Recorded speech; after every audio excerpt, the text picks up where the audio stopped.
Адам баласынын өзү менен болгон адеп. Мусулман пенденин эки дүйнөдө бактылуу болуусу өз напсисин тазалоого байланыштуу болот. Аллах Таала айтты: чындыгында аны, тагыраак айтканда, өз жанын ыйман жана салих амалдар менен тазалаган киши кутулду. Жана аны жанды ыймансыздык жана күнөө иштердин арасына катып койгондор зыянга учурады. Ал эми напсини тазалоо болсо, төмөнкү нерселер менен толук болот. Аллахка ыйман келтирип, жакшы амалдарды жасоо. Аллах Таала айтты: асырга ант. Албетте, ар бир инсан зыян тартуучу. Бир гана ыйман келтирген салих, жакшы амалдарды жасаган жана бири-бирин акыйкатка жана сабырдуулукка осуят кылгандар зыян тартышпайт. Аллахтын элчиси, ага Аллахтын тынчтыгы, саламаттыгы жана мактоо дуасы болсун, айтты: ар бир адам күн сайын эртелеп жумушуна барып, кылган амалына жараша өз жанын шайтандын жана жаман каалоосунан, кулдугунан куткарат же өлүмгө учуратат. Пенде жакшы иштерди канчалык көп аткарса, напсиси тазарып, Аллахка жакындайт. Күнөөлөрдөн сактануу. Анткени күнөөлөр жүрөктү карартып, напсини, пейилди бузат. Аллах Таала айтты: жок, тескерисинче, жасаган күнөө иштери жүрөктөрүн каптап калган. Түшүндүрмө?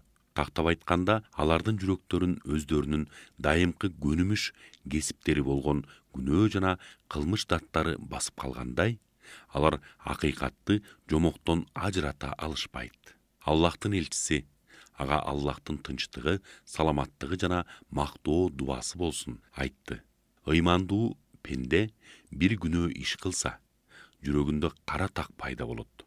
Качан ал өзүн күнөөдөн токтотуп, истикбар айтса жана тобо кылса, жүрөгү тазаланат. Эгер күнөө ишке кайтса, кара так көбөйүп, жүрөгүн каптап калат. Ал Аллах Куранда айткан дат. Жок, тескерисинче жасаган күнөө иштери жүрөктөрүн каптап калган.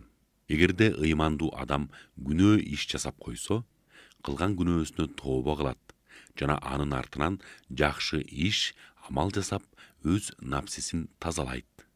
Аллахтын элчиси, ага Аллахтын тынчтыгы, саламаттыгы жана мактоо дуасы болсун, айтты: кайсы жерде болбогун, Аллахтан корк. Күнөө иштин артынан жакшы иш жаса. Күнөөнү өчүрүп, жууп кетет. Адамдарга жакшы мамиле кыл. Өз напсисин тазалоо үчүн Аллахтан суранып дуба кылуу. Аллахтын элчиси, ага Аллахтын тынчтыгы, саламаттыгы жана мактоо дубасы болсун. Дубасында мындай дээр эле: о Аллах, напсиме таквалык бер. Анткени аны өзүң тазала. Анткени аны сен гана тазалай аласың. Сен анын ээси жана башкаруучусуң. Аллахты көп эстөө, зикир кылуу. Аллахтын элчиси, ага Аллахтын тынчтыгы, саламаттыгы жана мактоо дубасы болсун, айтты: ар дайым тилиң Аллахты эстөө менен нымдалып турсун. Пенденин өзүн өзү эсеп-кысап кылуусу. Ар бир жан кыямат күнгө кандай иш-аракеттерди аткаргандыгын карасын. Ал иш-аракеттери тозоктон куткарып, бейишке чыгуусуна себеп болсо, аны көбөйтсүн.